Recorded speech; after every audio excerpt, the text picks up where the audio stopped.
So if I build a new lens and my lens only works with my camera, then that's vertical integration. Or if I build new headphones and my headphones only work with my cable, that's vertical integration. Now, if I build a new smartwatch and my smartwatch only works with my smartphone, be careful, that might be illegal.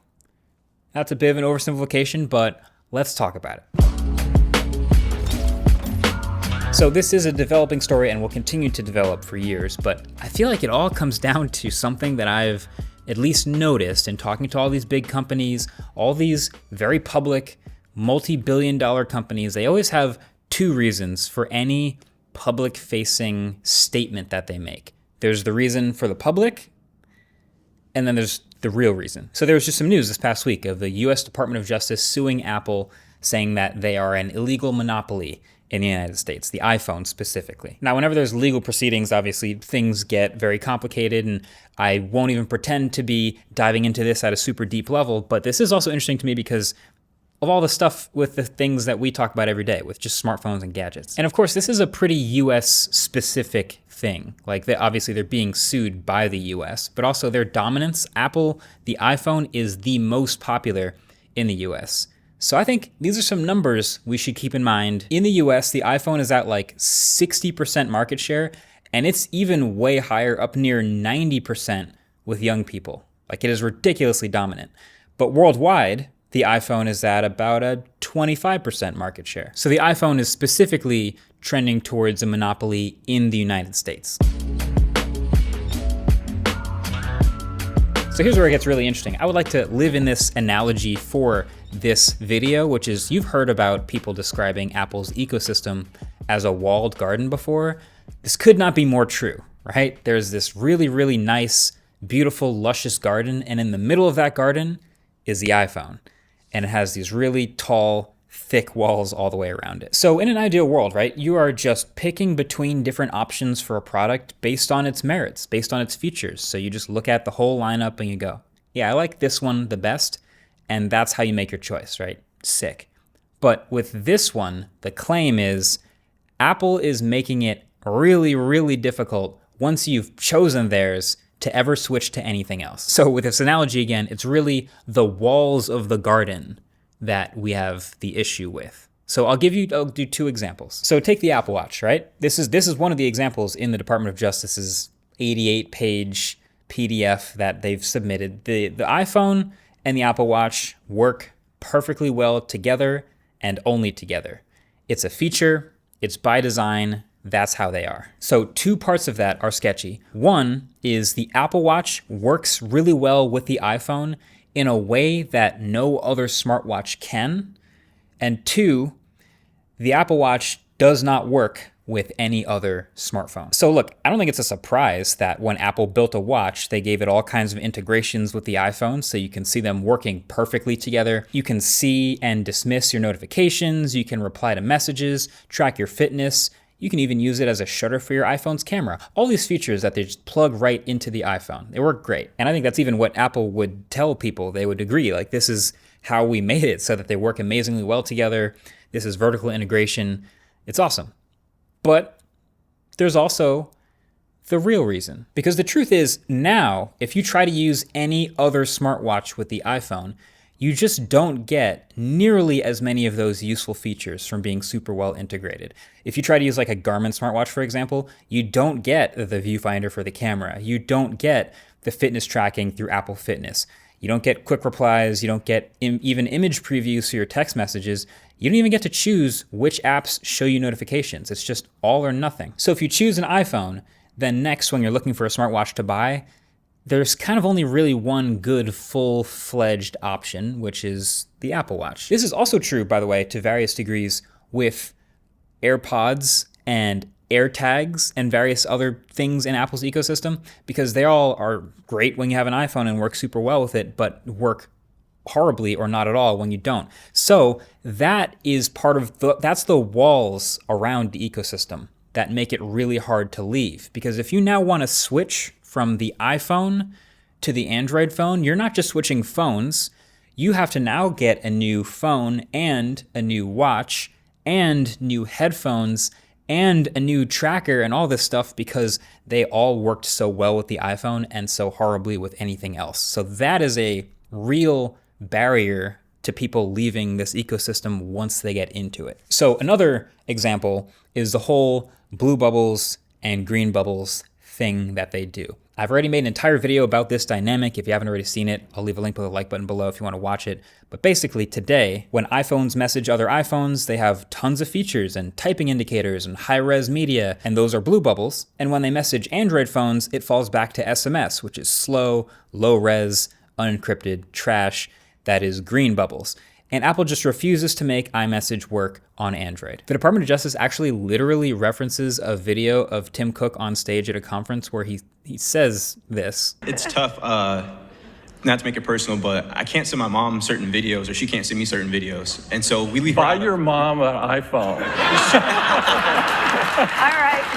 And this is so poetic just because, you know, obviously he's got this smile of like, you guys all know it's true. But also it goes back to what I said at the beginning, which is with any of these public-facing decisions, there's the answer that they give the public, and then there's the real reason. You know, originally iMessage was built back in the days where text messages were basically paid per text. Like every SMS cost money, hence the green. So iMessage would work over the internet and be unlimited, and it would offer way more features. And they'd build onto it over time, adding encryption and reactions and typing indicators, all this stuff. And Apple people and Apple themselves would probably all agree, like, it's just a thing that Apple built that's way better than SMS. Like, it's not their fault SMS sucks. They just made a better thing. So yeah, of course, yeah, they're gonna build their own version of a thing, and it's not illegal to not also develop it for Android. They just made their own thing for the iPhone. But also, Tim Cook's quote, just buy your mom an iPhone, is the other equally valid point. It's the real reason. There are plenty of internal emails that have surfaced over time with Apple executives openly talking about how giving iMessage to Android would make it easier for people to switch to Android from the iPhone. iMessage is clearly one of the walls of the ecosystem, and it's probably one of the biggest, thickest walls. Like, ask any young person in the US today why they use an iPhone, and I think a lot of them would probably tell you something to do with iMessage. So, is this stuff that they're doing illegal, I guess is the question. Or maybe even another way to phrase it is Apple making other products worse, or are they making their own products really good and then not letting other things outside the ecosystem have access to those things? It's kind of both, honestly. But the thing is, they're not the only ones doing a lot of this stuff. They are just the ones that happen to be in this pseudo-monopoly position right now. Like the Pixel Watch, for example, does not work at all with the iPhone. It just works perfectly with Android phones. But is anybody that mad about that? You know, RCS is announced to be coming to the iPhone at some point in 2024, but I can almost guarantee it'll probably still be green bubbles. It will probably be the absolute bare minimum of supporting RCS, and they will probably still be delineating very clearly between iPhone to iPhone iMessage and iPhone to Android something else. And there's even more to this lawsuit, like Apple Pay is another one, how no other services can use the NFC chip on the iPhone. Super apps is another one. Like if you want to look at all this stuff, I will link the best stuff I can find down below. So my take is Apple is technically, yeah, guilty of all of these things. They're doing all this stuff. But in the walled garden analogy, it's like they have built up a really, really nice garden. And Apple would say like, look, our garden, it's so green and luscious and beautiful. They've built the most beautiful garden with the most people in it. But they've also built up the biggest walls around that garden. And so Apple would love to say, look, everyone's chosen our garden and they're all staying in our garden. That's how great it is. But even if you saw another greener, softer, better garden somewhere else, the walls to escaping to getting to that are just way too high. So it's less that each individual thing that they're doing with the products working well together is illegal, and it's more that they feel like they have to do something about this one company having so much power and control in smartphones, which is here, it's essentially a commodity. It's just like a thing that everybody has. So I want to leave you with this. You remember at the beginning when I talked about how Apple's ridiculously dominant in the US and these crazy numbers like 90% of young people? The crazy thing is they're super, super popular here, but as I mentioned, they are not a monopoly anywhere else.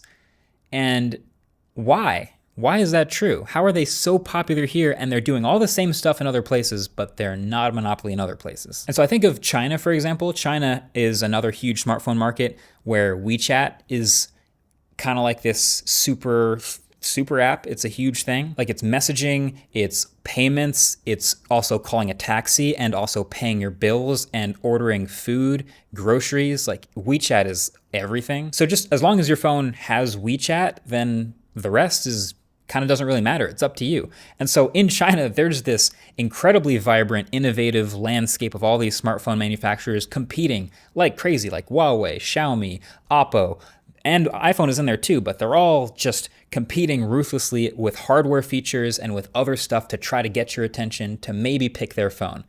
Because it's just what you're into. They all have WeChat. So in a market like that, people will buy your phone based on if it's actually better or not. Meaning there's lots of gardens and very few walls around those gardens. That's what a good competitive landscape looks like. Now, what would be maybe illegal or a wrong thing to do is if WeChat, or the makers of WeChat, if Tencent made a phone, and then they gave their phone special access to certain parts of WeChat that suddenly no other phone could get, then monopoly. So this lawsuit and all this legal versus illegal stuff, it's mainly just a way to try to poke some holes and get closer to that level of lower walls and more competition that makes everybody better. Then we're actually competing on innovation again. But it's something that will be evolving for a long time over time, so it'll be interesting to keep an eye on. And speaking of things that might be illegal, shout out to Dbrand for sponsoring this video. So you might have heard about, unless you've been living under a rock, you've heard about their grip case by now. So I got their latest Hydro Dip cases here, and I gotta say, the name matches it perfectly. You know, these days a lot of phone cases are just kind of boring plastic shells, but with Dbrand, they're kind of playing with some stuff, and these are some crazy colorways and these trippy hydro-dipped patterns. Plus with the Gold Rush one, if you catch it under the right light, you'll notice a little low-key metallic effect under this matte finish, which is sick. Now, in addition to the impact protection that you expect from a premium case, perfect, grip cases also have what I would consider attention to detail. So that's two things. First of all, these buttons, they're just really clicky. They're nice. They're probably better than the actual phone's buttons. But also in general, like we've all eventually dropped a phone, whether it's like out of a car or on your face while watching a YouTube video, it happens. Ideally, this case prevents it because it's in the name. It's a grip case. This texture is pretty nice at that. So it's hopefully going to prevent that sort of drop stuff. But in the case you do drop it, then yeah, should be fine. It's good. So yeah, if you're a case person, I would say at least get yourself a nice grip case. I'll leave a link below. But that's it. Thanks for watching this video, and let me know what you think about these features and the iPhone and everything going on with it. And I'll catch you guys in the next video. Peace.